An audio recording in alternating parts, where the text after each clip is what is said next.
Commander Zeftar's 6 eyes dilated in horror as he stared at the containment bay's viewing screen.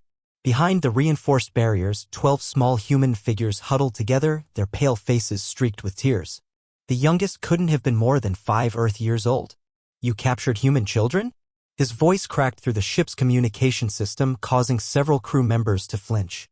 "Are you insane?"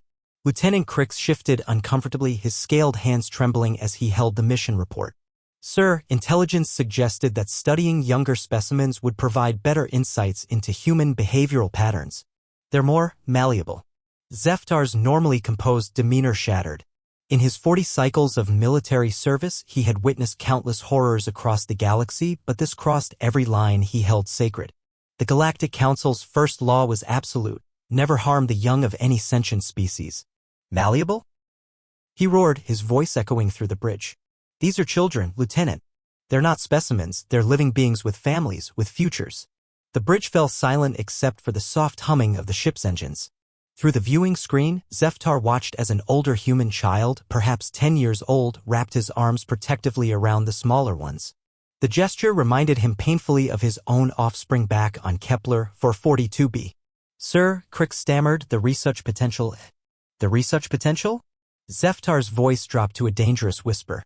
"Do you know what humans call those who harm their young? Monsters. And right now, that's exactly what we are." He moved to the console, his clawed fingers dancing over the controls. "Navigation, set course for Earth immediately. Maximum speed." "But Commander," Science Officer Vexera interjected, "returning them will compromise our entire mission.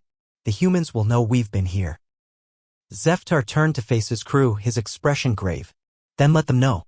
Some things are more important than secrecy." He paused, looking each of them in the eye. "How many of you have younglings of your own?" Several hands rose slowly around the bridge. "Then you understand," he continued.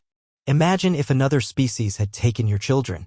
Imagine their fear, their confusion, their desperate cries for parents who cannot hear them." Through the viewing screen, they could see the children had noticed the adults watching them.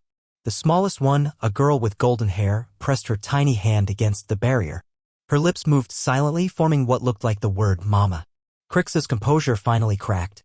I have 2 hatchlings," he whispered. "What have we done?" "We've made a mistake," Zeftar said firmly. "But we're going to fix it." The commander activated the ship's internal communication system. "Attention all crew. We are immediately changing course to return these children to their families. Anyone who objects can file a formal complaint with the Galactic Council after we've completed this mission of mercy." As the ship altered its trajectory toward Earth, Zeftar initiated contact with the ship's medical bay.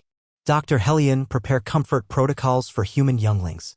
Food, water, whatever they need to feel safe." "Commander," Communications Officer Thale spoke up, "we're receiving a transmission from Earth. Multiple frequencies, they're searching for these children." Zeftar's heart clenched. Of course they were. No species fought harder for their young than humans.